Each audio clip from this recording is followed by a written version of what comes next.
Off the Grid, submitted by Peabody 854.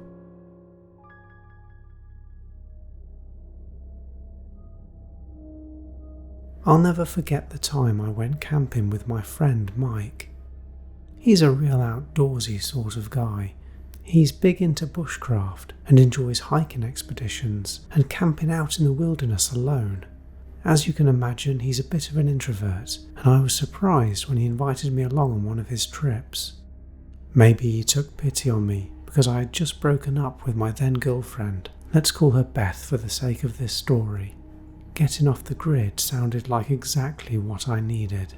So Mike came and picked me up in his Jeep and off we went. We were on the expressway for about 2 hours and then onto the back roads for another hour or so. For the final stretch he turned off onto dirt tracks that faded away to nothing, finally entering the forest with his Jeep slowly crawling through the trees. Eventually we came to a halt. We unloaded all of the camping stuff and he was shocked to see how little I had packed. I know it sounds dumb, but it really hadn't occurred to me all the stuff that would be needed for this kind of trip. All I had in my backpack was a change of clothes, a bag of marshmallows and my bathing suit, in case we found a good spot to splash about. Mike seemed disappointed. He was like, "Where's your tent, your sleeping bag, your waterproofs?" Honestly, as crazy as it sounds, none of this stuff had gone through my head. I asked him if Speedos counted as waterproof, and he looked at me in utter disbelief. Like I said, I was going through a bad breakup, and I guess my headspace was a little messed up. It was a bit of a rocky start, but it seemed to me that me being utterly incapable was allowing Mike to thrive. To him, I was the ultimate test of survival. I was like nothing he had ever encountered in the wild before. We set up camp a little way from the Jeep. Mike said he would normally hike out further, but on this occasion it might be better not to venture off too far.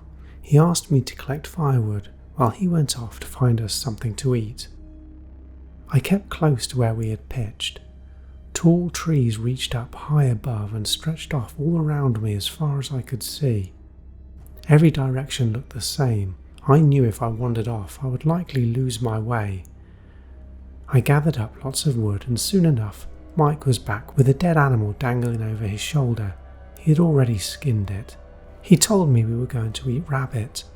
I told him no thanks. I had stashed a bag of marshmallows in my backpack and I figured I would toast those instead. Night soon fell and Mike and I stayed by the fire chatting. There were a couple of occasions where I thought I heard something in the trees around us, and Mike would reassure me that it was just the sounds of the forest. Animals like deer. We decided to call it a night and Mike started to put out the fire. He said it wasn't a good idea to keep it burning unsupervised. I wasn't sure about that. I had assumed that it was going to be burning all night. I liked the security it gave me. My fingers were covered in marshmallow goo and I needed to wash them off. There was a 20-litre tank of water in the back of the Jeep. My canister was empty, so I had to go over and fill it up from the supply. Mike was already inside the tent, and with him out of sight, the woods around me felt a lot more oppressive. I started walking across to the truck, but then paused as I started to hear what sounded like footsteps moving in the trees. I tried rationalising it in my head.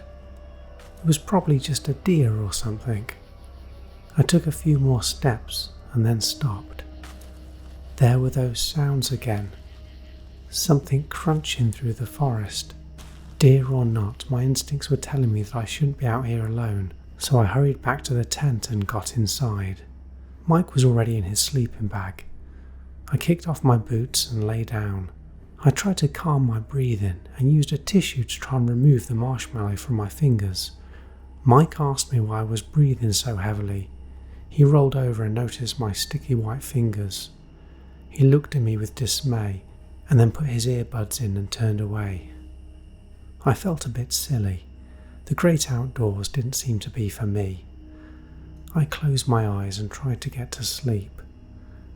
Then I started to hear footsteps crunching through the leaves. They were slow and heavy and sounded like they were circling the tent. I thought about waking Mike, but what if it really was just a deer? The footsteps got louder, and then I heard a whisper, "Aren't you going to let me in?" It sounded just like Beth. I couldn't believe it. What was she doing out here? I should have hesitated in that moment, realised just how crazy it was that Beth would turn up in the middle of nowhere. But I foolishly crawled towards the entrance of the tent and unzipped it. I peeked my head out to a huge figure looming over me. Even in the darkness, I could see that this creature was otherworldly. It stretched up on its hind legs, its fleshless face staring down at me. I was terrified. It had a hold over me, like a swaying cobra hypnotising its prey. As if that wasn't bad enough, this creature had fashioned itself makeshift clothing, perhaps in a weak attempt to fool me further into believing it was Beth. Its fawn-like legs were draped in saggy fishnet stockings, and dangling from the sides of its head were little acorn earrings. It struck a pose, its clawed hand falling on a bony hip.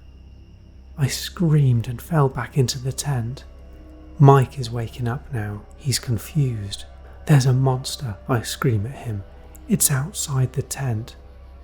He reacts swiftly, jumps to his feet and charges out into the night. There's a commotion. He shouts for me to get out and run to the jeep. I do as he says. I climb in, and a few moments later he gets in next to me. He flicks on the headlights and floods our campsite with light. There is no sign of the creature. It's the first ever time I've seen Mike flustered. "What was that?" I ask him. He stares straight forward, unblinking. "A deer," he says. "It was a deer." "But it was wearing fishnet stockings," I say. "It was a deer," he screams at me. And then he puts the car in reverse and starts backing up out of the sight, leaving all of his camping gear behind. I try talking about what just happened, but Mike shuts me down. We drive through the night in silence. Eventually he seems to relax and starts making conversation again. I bring up that creature and how it sounded like Beth and how it was dressed like a chick, but Mike insists all he saw was a deer. He suggested that maybe we would return when I was in a better headspace. He thought I was too much of a liability in my current state. He said I was putting us at risk. I disagreed. It was that god-awful creature dressed like a rustic stripper that was putting us at risk. He told me that he would drive out some other time and get his stuff back. But I think that was all just a front. I think he saw the same dolled-up creature that I saw. His brain was just unwilling to process it. He never talked about that trip ever again, and I'm certain that his tent is still pitched out there in those deep dark woods, and he has no intention of ever going back.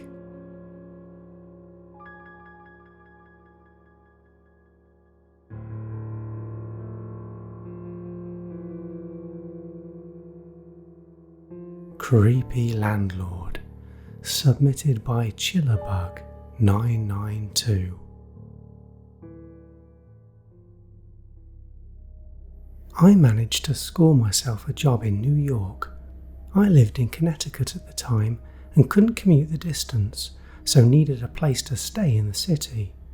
My job was due to start in a fortnight's time, so when a cheap rental came up in the Queens area, I jumped on it and arranged to meet up with the landlord to take a look around.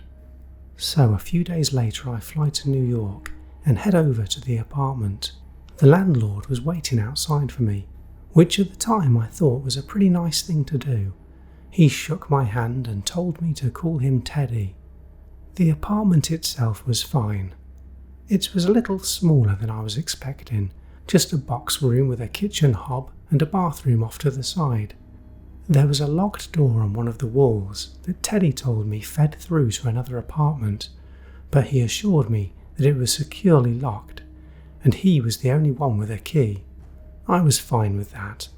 Like I said, this place was cheap, and with my new job starting in a fortnight's time, I really couldn't be picky.